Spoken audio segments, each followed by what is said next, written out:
अस्सलाम वालेकुम दोस्तों, तुसी वेख रहे हो मेरा पंजाब टीवी। मैं तुहाडा मेज़बान मुहम्मद लतीफ़ खरल। दोस्तों, सब तो पहले अपने चैनल करो सबसक्राइब ते नाल ही बैल आइकन करो ओके, ताकि साडी हर नई आने वाली वीडियो का नोटिफिकेशन सब तो पहले तुहाडे तक पहुँचे। दोस्तों, रोज़ाना की निस्बत अज भी तुहाडे वास्ते एक मज की वीडियो लैके हाज़र होए हैं। उम्मीद करांगे कि तुहानूं ये वीडियो पसंद आएगी। तो कैमरामैन साहब तुहानूं मज दिखाएगा, कैमरा नज़दीक करके दिखानी है तसल्ली नाल, हर पासों दसना नहीं दा, बोलना नहीं दा भी की चीज़ है। उनकी वजह है कि बाद दोस्त कहते कि यार तुसी तारीफां बहुत करते जे मालक के जानवर दियाँ, दस्या ना करो, सानू नज़र आ रहा है, ठीक है जी, आ वहा रहे हैं जी, चार फिर दिखा दो जी। उस तो बाद आप फिर मालक नाल गल कर लांगे।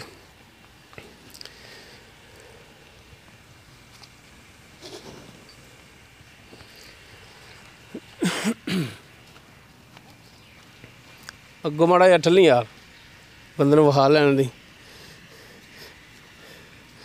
पिछों भी वाना थलों भी सारा चार फिर दिखा दी।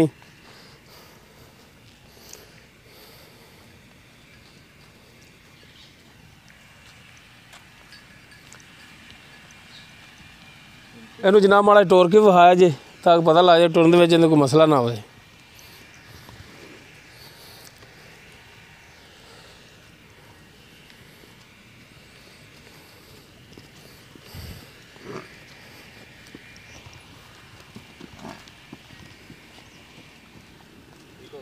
हाँ लै चलो।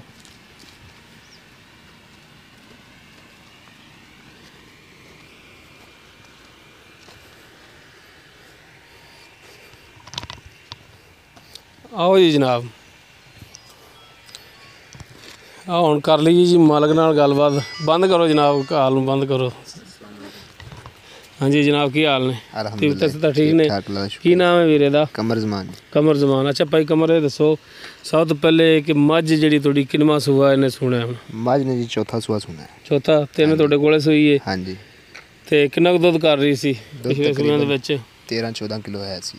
13 तो 14 किलो। हाँ जी। तीसरे सूबे च? हाँ जी। हुण चौथा है ना? हाँ जी। ठीक हो गया। किन्ने दिन हुण लै जाएगी? तकरीबन लै जाएगी 12-13 दिन लै जाएगी। 12 तो 13 दिन? हाँ जी। 15 भी हो सकते हैं कि नहीं? हो सकते हैं, कन्फर्म 15 तो वध नहीं। बंद कर दे मोबाइल, उधर फड़ा दे 2 मिनट विच साइलेंट। अच्छा जी, 15 दिन भी हो सकते हैं। हाँ जी। अच्छा, इनकी हुण डिमांड शमांड की करदे तुसीं? की रेट शेट अहीं मूँह करके मंगने रेट आपां? मैं तो तुहाडे वल्ले ही मूँह करना ही, तुसीं पिछा ना करो। आपे वेख लो, मझ भी तुहाडे सामने, सारा कुछ तुहाडे सामने। मझ तो देख रहे ना, एक दफ़ा होर भी दिखा देंगे। ते मकूल जा रेट इनका करना? रेट भी मकूल जा ही है। हाँ जी। ज़्यादा रेट भी नहीं, 1,90,000 रुपये रेट इहदा। 1,90,000 रुपया? हाँ जी। इहदे विच कोई कमी पेशी थोड़ी बहुत कर लांगे गुंजाइश। करोगे गुंजाइश? आ पट्ठे तुहाडे सामने ने, जिवें दे भी हैगे ने। माड़ा जिहा वहां ही पट्ठे के जी पाए माशाल्लाह। तुसीं भी कदे मैनूं ये दसो कि रोटी इस हिसाब नाल कदे खाधी सुक्की गिल्ली जी? यार बस मजबूरी, फिर कमी कुमी पट्ठियां दी आई जाती, तुहानूं पता ही है। अच्छा, डंगरां दे सिर ते ये बंदा भी जेड़ा कुछ भी हैगा, खाना हवाना दी सारी थोड़ी गारंटी होवेगी? बिल्कुल इंशाल्लाह साडी छट्टा फार नाल कोई रोला होवे, मझ दी सून तो बाद ही सानूं वापस कर दे जी। हाँ, क्योंकि वाने दे विच थणा दे विच कोई मसला मसाइल होया, जानवर काबले वापसी, हाँ जी, ते तुहानूं किराया भी देना पेगा। बिल्कुल। बोलो मंजूर है तो हाँ कर लो। हाँ जी, मंजूर है सानूं। हाँ ठीक है।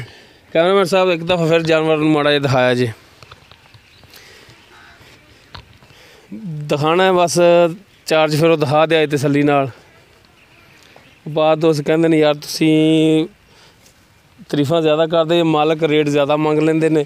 लेकिन साडा दस्सण दा मकसद ये हुंदा है, अगर कोई थणा दे नाल बच्चा है तो ज़ाहिर गल नज़र नहीं वैसे भी आया किसी नूं, असीं दस रहे हैं तो पता लग जाता है कि है जी, वाकई कैमरे वाले भी दस रहे ने। कोई मसला नज़र आवे, बाद फिर बंदे कहण कि यार तुसीं दस्सिया नहीं, अस तो दसना ही नहीं, अस तो हुण तुहानूं विखा रहे हैं, तुसीं वेख के ते आपे अंदाज़ा लाना है।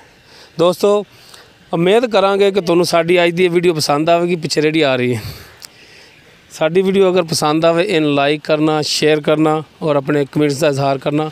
साडा WhatsApp नंबर है 0321 57 29 251। इस दे नाल ही अपने वीर मुहम्मद लतीफ़ खरल दे वो इजाज़त। इंशाअल्लाह मिलांगे नैक्सट वीडियो ते। अल्लाह हाफ़िज़।